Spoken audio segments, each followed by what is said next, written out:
नमस्कार. तुम्हाला कधी असं झालंय का की सकाळी उठल्यावर पोट एकदम फुगल्यासारखं वाटतं? काही जड खाल्लं नसतानाही पोट अगदी भरल्यासारखं वाटतं.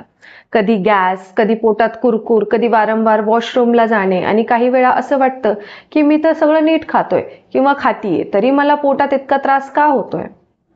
खूप लोक माझ्याकडे हेच सांगून येतात, डॉक्टर माझं पोट हे कायम फुगलेलं असतं. काहीही खाल्लं की लगेच डिस्कम्फर्ट सुरू होतो आणि बहुतेक वेळा आपण त्याकडे फारसं लक्ष देत नाही. असं वाटतं गॅस असेल, ॲसिडिटी झाली असेल, हे आपोआप ठीक होऊन जाईल. परंतु प्रत्येक वेळी तसं नसतं.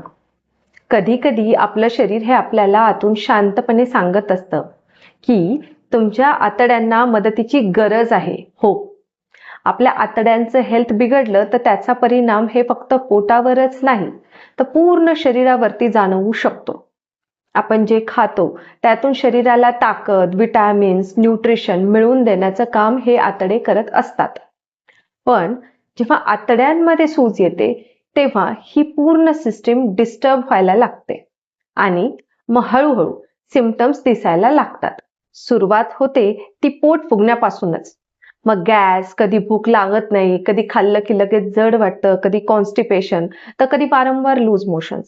आणि काही लोकांना तर एवढा थकवा येतो की झोपेतून उठूनही फ्रेश वाटत नाही.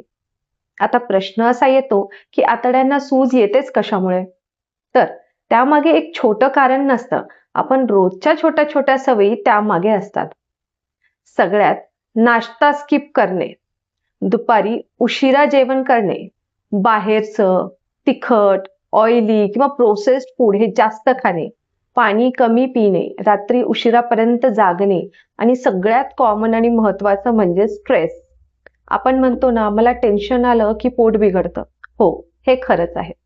कारण आपल्या ब्रेन आणि गट म्हणजेच आपले आतडे हे खूप खोल कनेक्शन मध्ये आहे. मनावर ताण आला की त्याचा परिणाम थेट पोटावरती होतो. म्हणून काही लोक इंटरव्ह्यू असेल, एक्झाम असेल, टेन्शन असेल की लगेच पोटात त्रास सुरू होतो. आता चांगली गोष्ट काय, तर आतड्यांची काळजी घेणं अवघड नाहीये. फक्त थोड्या सवयी बदलायच्या तर त्याने हे नीट व्हायला लागतं. दिवसाची सुरुवात ही कोमट पाण्याने करा. जेवताना घाई करू नका. मोबाईल बघत बघत जेवू नका. अन्न व्यवस्थितपणे चावूनच खा. जेवल्यानंतर थोडं चालायची सवय लावा. ताक, दही अशा गोष्टी खाण्यामध्ये घ्या. आणि सर्वात महत्वाचं म्हणजे तुमच्या पोटाचं ऐका.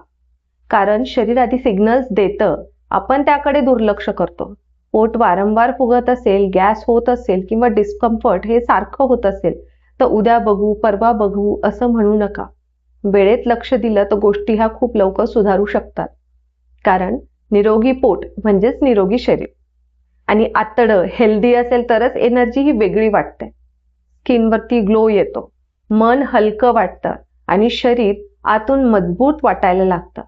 म्हणून तुमचं पोट तुम्हाला वारंवार काहीतरी सांगत असेल तर त्याचं नक्की ऐका. त्याकडे दुर्लक्ष करू नका आणि स्वतःची काळजी नक्की घ्या. जर तुम्हालाही असा त्रास होत असेल तर मला कमेंट बॉक्समध्ये नक्की सांगा. व्हिडिओ उपयोगी वाटत असेल तर लाईक करा, शेअर करा तुमच्या फॅमिली आणि फ्रेंड्स सोबत. आणि अशाच हेल्थ विषयांवरती माहिती जाणण्यासाठी चॅनलला सबस्क्राईब करायला विसरू नका.